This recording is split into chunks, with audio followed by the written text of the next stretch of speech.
NEET தேர்வு இல்லாத மருத்துவத்துறை சார்ந்த படிப்புகளுக்கு Vinayaka Mission School of Allied Health Science, VIMS Hospital, Salem, Chennai, Pondicherry. முதலமைச்சர் ஸ்டாலின் சென்னையில் மேற்கொள்ளப்பட்டு வரும் மழைநீர் வடிகால் பணிகளை நேரில் ஆய்வு செய்து வருகிறார்.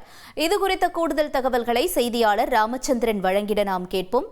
ராமச்சந்திரன், வணக்கம். இந்த ஆய்வு தொடர்பான தகவல் என்ன? வணக்கம். சென்னை தலைமைச் செயலகத்தில் நிகழ்ச்சிகளை முடித்த பின்னர் தமிழக முதலமைச்சர் திரு ஸ்டாலின் சென்னையில் 5 இடங்களில் நடைபெற்று வரக்கூடிய ஆய்வுப் பணிகளை நேரடியாக ஆய்வு செய்தார். குறிப்பாக ஆகாய தாமரை அகற்றும் பணி, மழைநீர் வடிகால் மற்றும் சென்னையில் நடைபெறக்கூடிய மெட்ரோ பணிகளை விரைந்து முடிக்க வேண்டும் ஆகிய 5 இடங்களில் நேரடியாக சென்று அவர் ஆய்வு செய்தார்.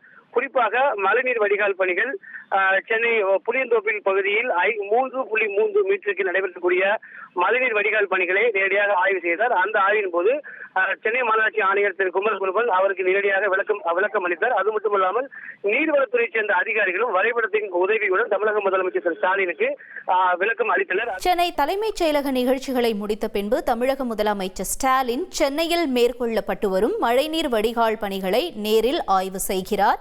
அதன் காட்சிகளை நாம் திரையில் பார்த்துக் கொண்டிருக்கிறோம்.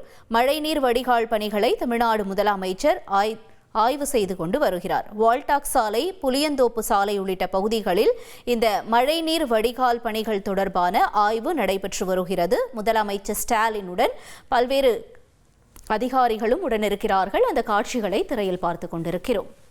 நீட் தேர்வு இல்லாத மருத்துவத்துறை சார்ந்த படிப்புகளுக்கு Vinayaka Mission School of Allied Health Science, VIMS Hospital, Salem, Chennai, Pondicherry.